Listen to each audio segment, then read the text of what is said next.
Welcome, everybody, to this month's edition of Refuel.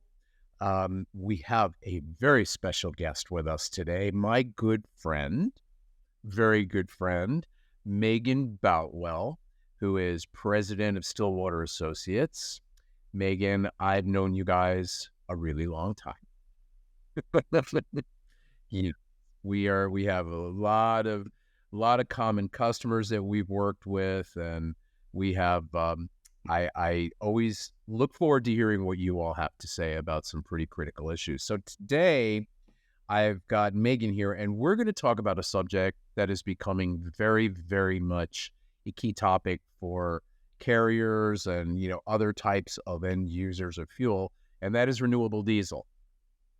So there's just a lot of people. I think it's one of those things where people just go, don't want to deal with it, but you're going to have to deal with it. So hopefully in this short amount of time we have with you today, we're going to try to figure it out and get to the basics. But before we get started and we dive in, tell us a little bit about Stillwater Associates or what you all do. Yeah. And thanks for having me. This is very cool. It's good to see you too. So Stillwater is a transportation energy consulting firm, and what makes us special is that all of our senior subject matter experts come from long careers, some of them at major oil corporations or in state energy positions, and they bring all of that institutional knowledge to bear to help our clients kind of navigate all these transportation energy market and regulatory issues. And so one of the things that we've been really focused on over the past few years is the transportation energy transition. So transitioning away from traditional fossil petroleum fuels to much lower carbon intensity, lower greenhouse gas emitting fuels like renewable diesel. And so we've been watching the development of the renewable diesel market and the technology around that and how it's kind of developed on the West Coast, and how it will proliferate around the country, around Canada, North America, and in Europe. So this is something so for our audience, which is a lot of carriers, obviously this is something that is going to become kind of a big deal on a lot of levels, right? So can we just jump right in? You ready? Let's do it. Okay. So help, renewable diesel.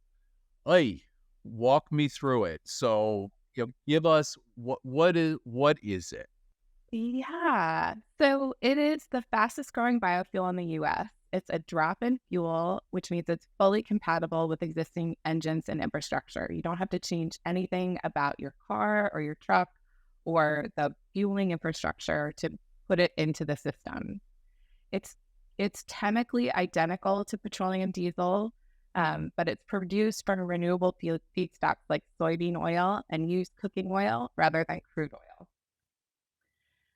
And then, so the other crucial piece of this is it meets ASTM D975 specifications. So that's the same spec as petroleum diesel, but in a lot of ways, it's a superior diesel fuel. It's high in cetane to improve combustion and ultra low in sulfur and aromatics, reducing smog and along with greenhouse gases. So in a lot of ways, it burns cleaner than regular diesel. People kind of love it for those reasons. And then the other difference between the other biofuels on the market is that RD is not biodiesel. A lot of times we refer to biodiesel as BD. So we have RD and BD. RD is not BD. They're developed from similar feedstocks, but the production process is different. The process for RD is a lot more involved. You need an actual refinery to make it.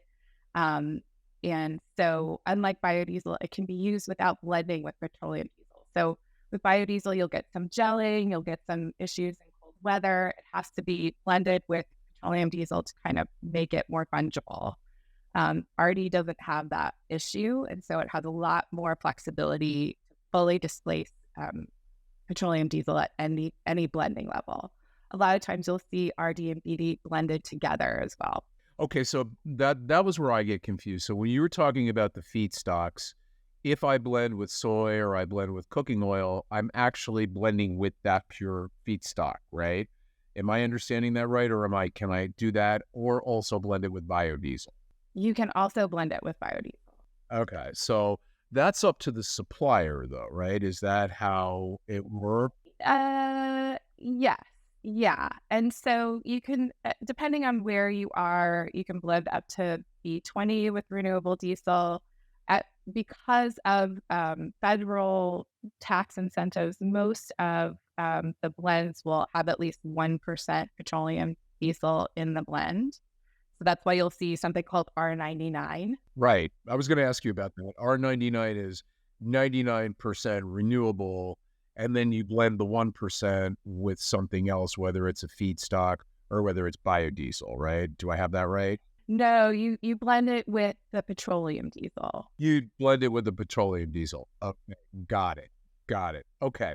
So talk to me a little bit about geography. Like, so what are the mandates? Maybe we do the mandates first, and then we talk about the geography. So there are mandates and then there are regulations that are incentives.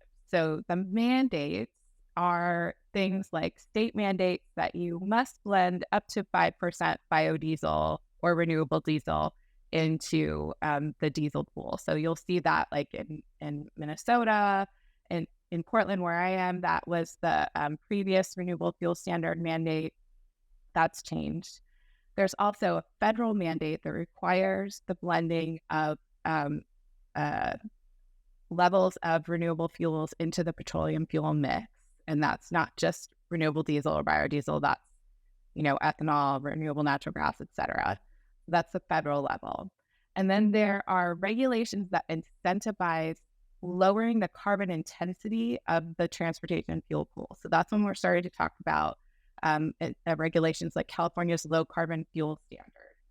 So petroleum producers and suppliers are required to lower the carbon intensity of their fuel either by purchasing credits to lower that the credits are produced by renewable fuels producers.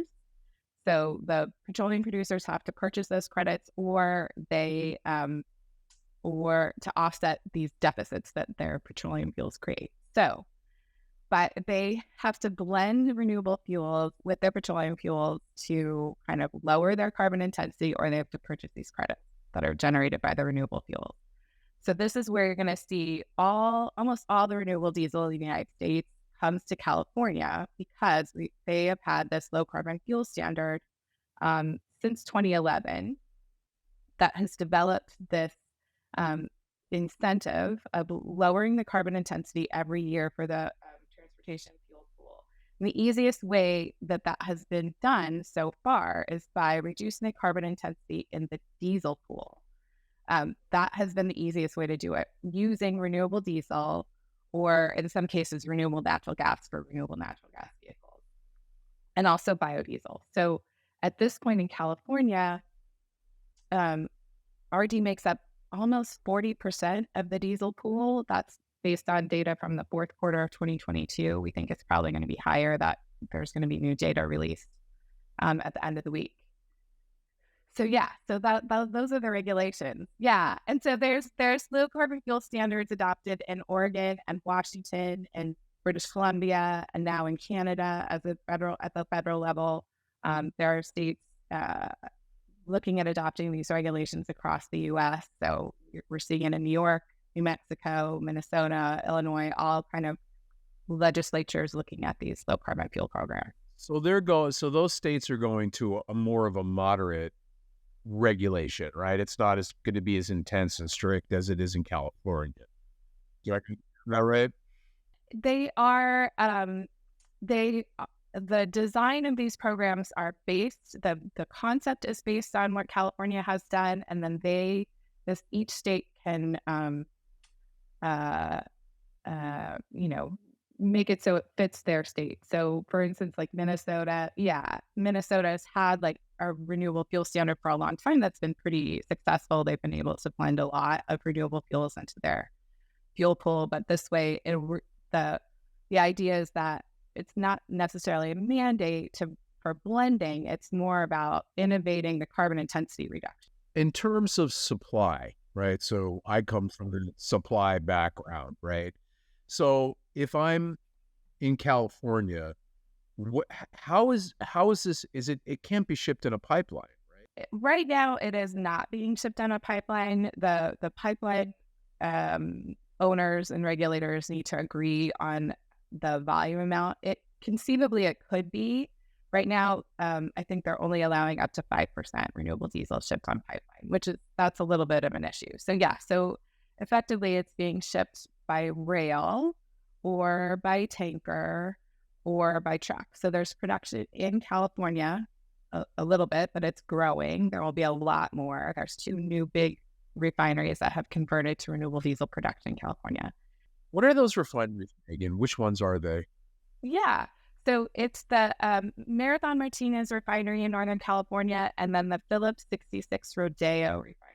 Okay, okay, and they are producing it, and then so at this point, and Rodeo, correct my, is Rodeo Northern California? It's Northern California, right? Okay, I thought so. So in in that case, so what they do is they manufacture it and then they get it either by rail or by um, truck and trailer, right, to some of the outlying terminals like Stockton and Chico, so forth. Yes, yeah, exactly. And then there are very large renewable diesel producing facilities in the Gulf Coast. So that volume is either barged or railed. There's also growing volumes of production kind of in the mid-continent, the Rocky Mountain area. So that those volumes are being railed to the West Coast, actually here in Portland. And then they either stay in Oregon or they get transloaded to California. Talk a little bit, if you can, about how this stuff is priced, right? So let's say that Marathon manufactures it, or P66 manufactures it, they get it to the rack. Now, for those of you who don't understand what a rack is a terminal where the fuel is distributed, and it's typically distributed in 8,000-gallon truck and trailer quantities, and then you take it somewhere and you put it into some type of storage facility. So how is this being priced at the rack at this point?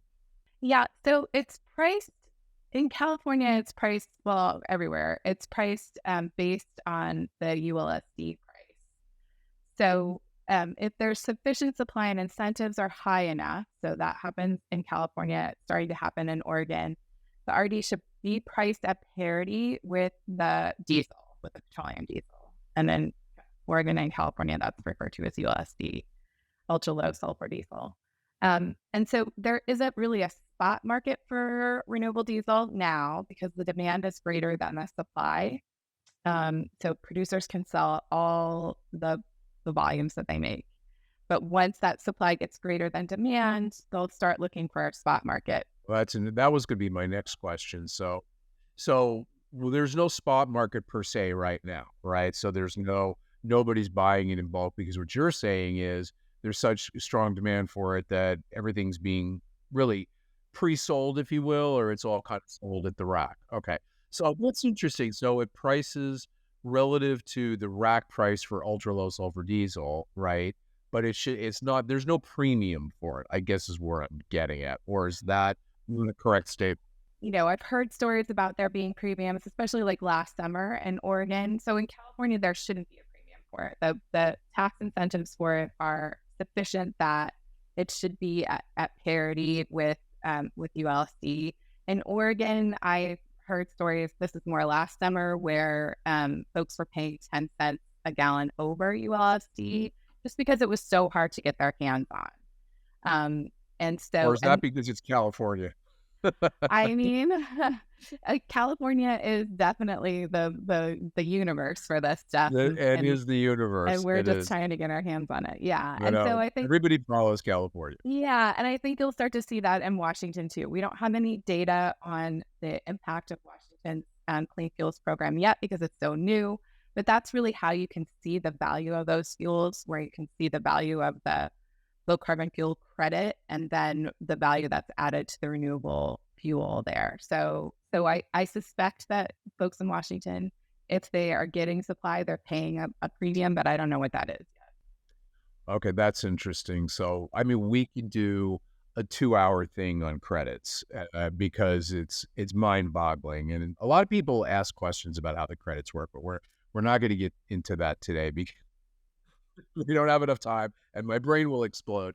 Um, from a retail standpoint, so let's say that I'm trucker and I'm driving across the country, and I go to a Pilot or I go to a TA or I go to whatever truck stop chain I purchase fuel.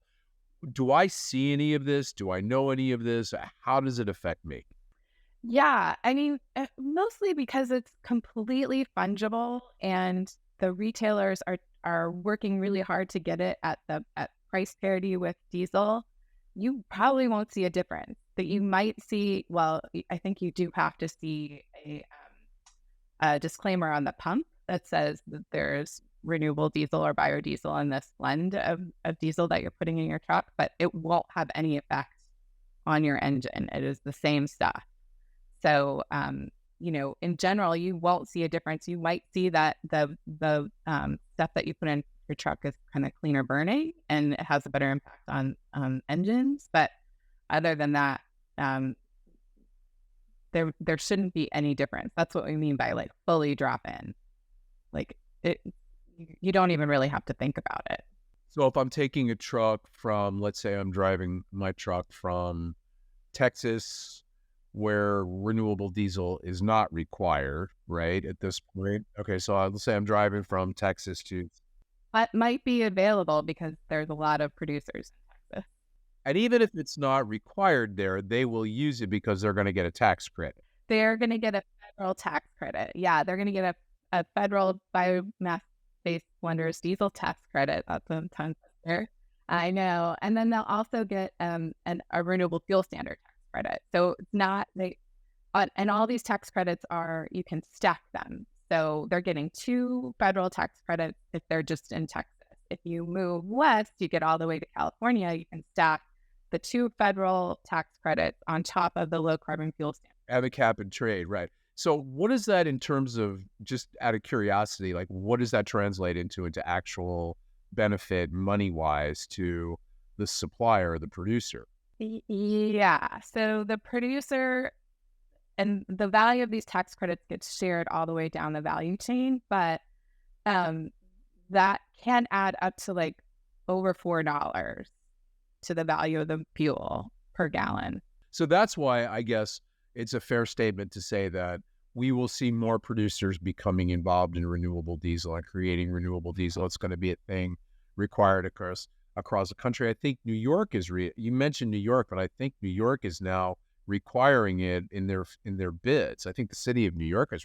Oh, yeah, that's probably true. So, yeah, at the city level, you'll see that too. So, here in Portland, where I am, they've adjusted the renewable fuel standard so that they're phasing out petroleum diesel sales at the retail level by 2030. So, there has to be increasing volumes of renewable diesel and biodiesel. They have like annual goals for the percentage of that and to zero by 2030. Just out of curiosity, in terms of a spot level, so when we talk about spot, before we were talking about rack, which is 8,000 gallon transactions. When we talk about spot, it's a bulk transaction. Do you have any sense of how that would price? Is it going to price like relative to a futures price, or any thoughts on that? Yeah, and I had to get my OGs, that's what we call them. The guys have been around for forever to help me with this question. But yeah, it will probably be priced at NYMEX, something like that. Just like CARB and EPA are priced today in California. But there also will have to be like an industry agreed upon delivery point so that differentials can be established and comparisons can be made. I don't know where that delivery point would be. I mean, it makes sense that it would be somewhere in California, but I was going to say, you would think it would be like LAX or Los Angeles, someplace in Los Angeles. Okay, wow. And what do you think the timeline is on that? You think we'll see a spot market emerge in a year, or? no. I mean, it will have to be when supply it is beyond what demand needs in probably in California. And so, I think I think 5 years, maybe. We'll see. Oh, wow. Okay. So in terms of back to my question I was asking you before. So if I'm driving my truck from Texas and then I go all the way through and I wind up in California where there's going to be all kinds of different requirements. I for my purposes as somebody driving the truck, I don't even know that it's really there, right? It doesn't or does it affect I don't have to go someplace special to get it, I guess is my No, you shouldn't have to go anywhere special to get it. Most truck stops, like you'll have seen BP acquired a truck stop brand recently. I mean, that is a yeah, and that's really about trying to get these renewable fuels into those, acquiring that supply chain and the downstream. That's interesting. That's interesting. So do you think that's so for them because they see was it so is it correct for me to say that longer term BP sees bigger production of this and they're going to need an outlet to sell it and that's why having about something further down the chain in terms of distribution makes sense for them because they can move it. Yeah, that's exactly right. And so, and for it's a pretty the strategy there is kind of a portfolio strategy, right? So it's not just renewable diesel and biodiesel. They're also going to establish EV charging stations at those centers.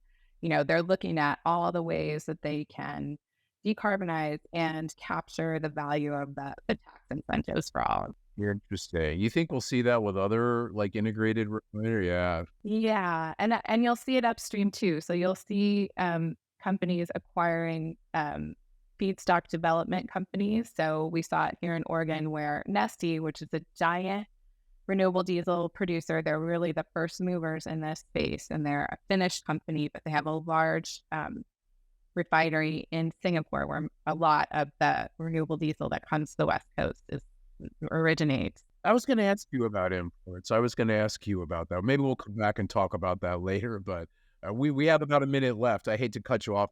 This is such good information. It's such good information. It helps really understand this. Good. Yeah, no, this was great. I would love to have you come back. We could talk a little bit more about, Yeah. yeah, I mean, I'd love to talk about EV stations and some of that other stuff because you guys are all on top of this. Okay. So I really appreciate it. You are just a treasured friend. Oh, thanks. Um, and it's always good to see. It's Yeah, always you good. too. You too. And then we're going to put your contact information up at the end that people who see this, if they have questions, they can reach right out to you. But again, my guest, Megan Boutwell, president of Stillwater Associates. And thank you so much for joining us today. I really appreciate it.